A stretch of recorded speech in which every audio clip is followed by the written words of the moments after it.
BFM Business, Intégral Bourse, jusqu'à 18h, la bourse en temps réel.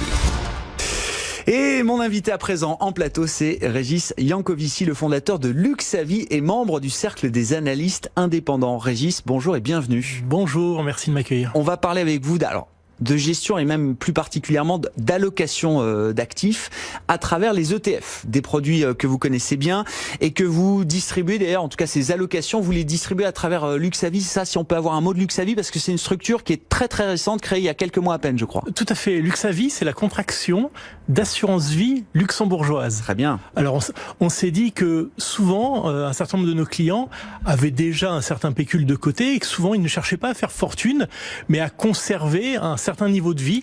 Donc on s'est dit qu'ils voulaient le Luxavy. Excellent ça. Luxe en plus à Paris, tellement bien représenté sur notre marché parisien. Donc l'assurance vie luxembourgeoise avec des allocations que vous déclinez justement clé en main peut-être pour certains de vos clients à travers les ETF. C'est-à-dire que vous ne choisissez pas des OPCVM, vous choisissez essentiellement des trackers, des ETF pour construire ces allocations. On est encore dans le match gestion passive, gestion active, parce qu'on dit souvent que les trackers, les ETF, c'est de la gestion passive qui ne fait que répliquer la performance des indices. Et certains peuvent se demander quelle est la valeur ajoutée finalement si il suffit uniquement d'acheter un tracker. Est-ce que j'ai besoin d'un gérant pour ça? Est-ce que j'ai besoin même d'un conseiller financier pour moi-même décider quel marché je vais acheter l'an prochain? Pour faire passer des messages, on est toujours obligé de le simplifier. Ouais. Mais en réalité, un ETF n'est pas tout à fait de la gestion passive. D'abord, très prosaïquement, le CAC 40, c'est un indice qui vit. Il y a un comité scientifique qui se réunit 3 à 4 fois par an pour faire sortir et rentrer des valeurs. Donc c'est pas tout à fait statique. Ensuite, on peut rajouter de l'intelligence dans un indice pour expliquer qu'on va choisir au sein de cet indice de manière automatique les valeurs les moins chères. Donc pour un ETF value par exemple, quelque part, un ETF, c'est la systématisation de ce que ferait un gérant un peu à la main, un peu à l'ancienne. Un ETF, c'est également une structure de cotation moderne comparée à un OPCVM qui me paraît tout à fait d'un autre temps. Ne pas savoir les cours auxquels on achète et on vend son véhicule financier, ça me paraît incroyable. C'est pas possible. Donc c'est une des raisons pour lesquelles on privilégie les ETF. Ce n'est pas les seuls. Quand on achète un OPCVM, on achète deux choses en réalité. On achète un accès à un marché et on achète une gestion. La gestion, c'est strictement la même pour tout le monde.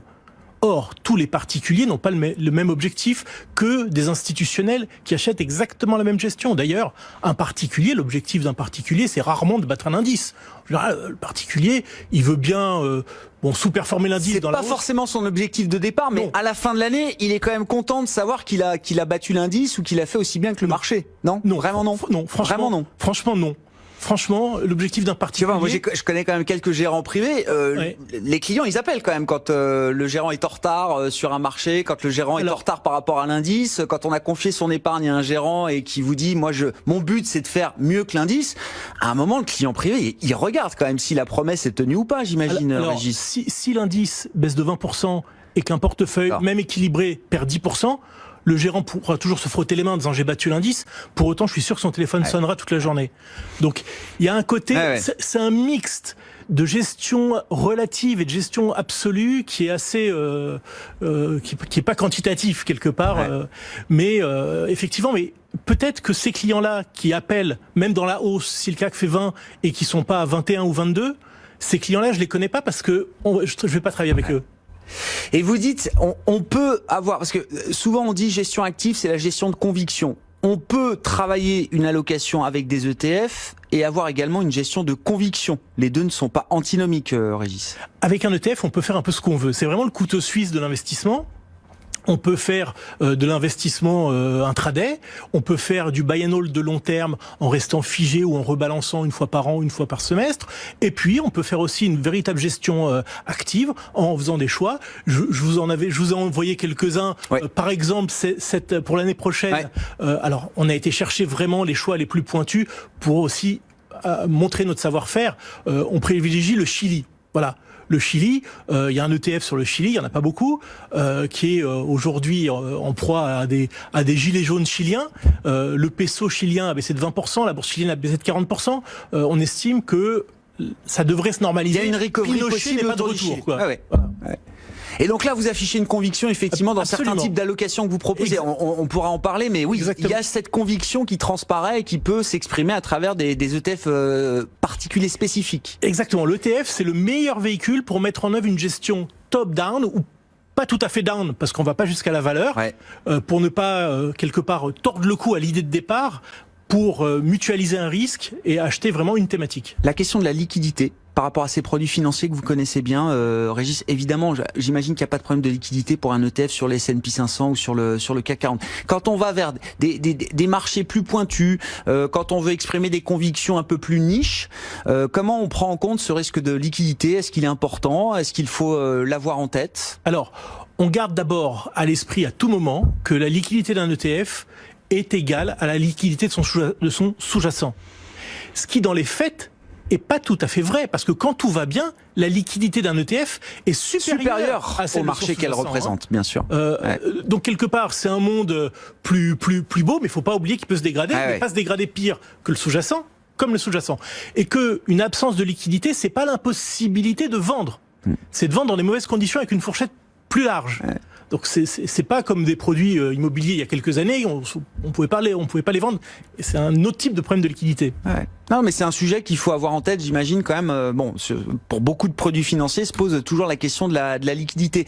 Quelques exemples d'allocations que vous proposez aujourd'hui. Des allocations de conviction peut-être, pour montrer ce qu'on peut faire justement à travers les ETF et les allocations que vous proposez. Et puis quand même une allocation qui vous paraît l'allocation idéale, ou en tout cas l'allocation appropriée à l'environnement de marché qu'on anticipe pour 2020, Régis. Alors en fait, on a deux types d'allocations. On a des allocations spécialisées et des allocations généralistes.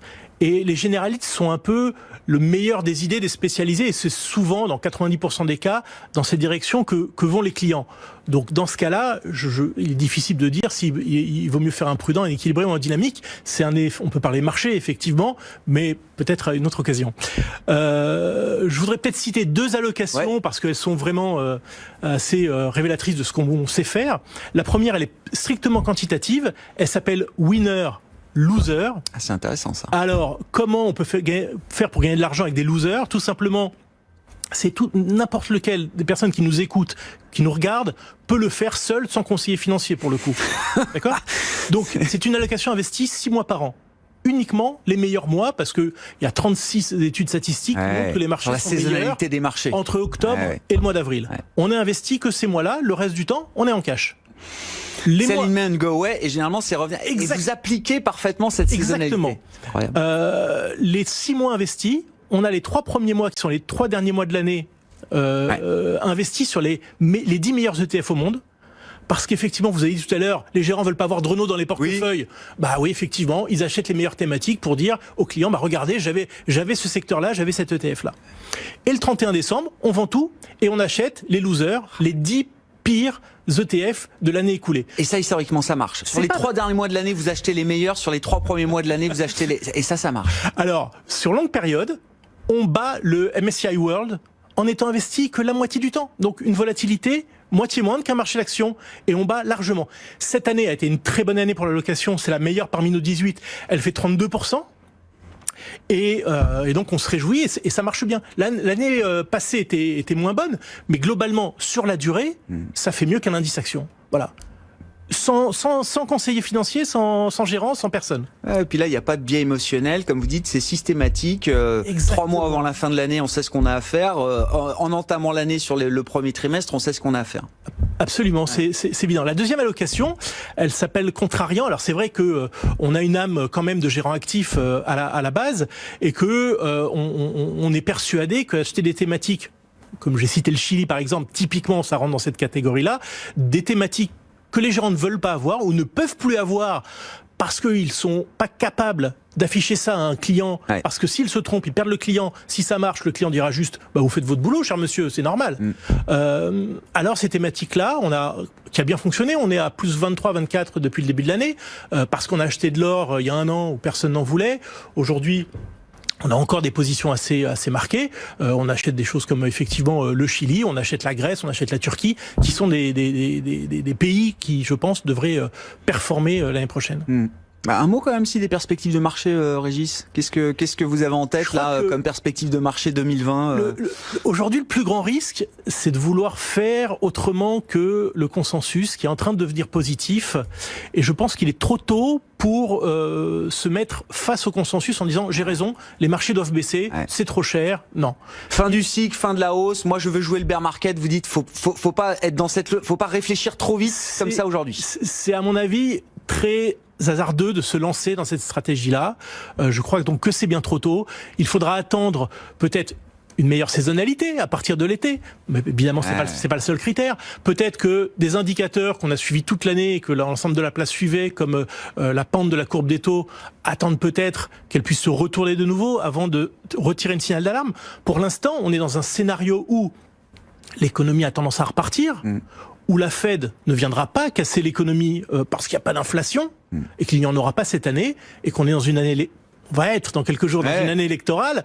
Vraiment, on est dans l'alignement des planètes parfait pour que des excès soient commis. Ils sont en train, à mon avis, d'être commis. Alors, soit on dit, je préfère rester sur le côté, j'attends que ça baisse, c'est ce que dit un tas de clients depuis 3, 4, 5 ans et ils regardent le train passer. Soit on dit, on peut essayer, même si on capte pas toute la hausse, c'est pas grave, d'aller quand même profiter de la tendance actuelle. C'est ça. Il y a de la complaisance, on en a conscience, mais pour l'investisseur, ça peut être une opportunité de continuer à être investi justement dans ces marchés. On évite la complaisance justement en allant chercher des pays et des thématiques qui n'ont pas été joués, qui restent très peu cher. Il y a des PE à 8, avec des earnings, des bénéfices hyper dégradés.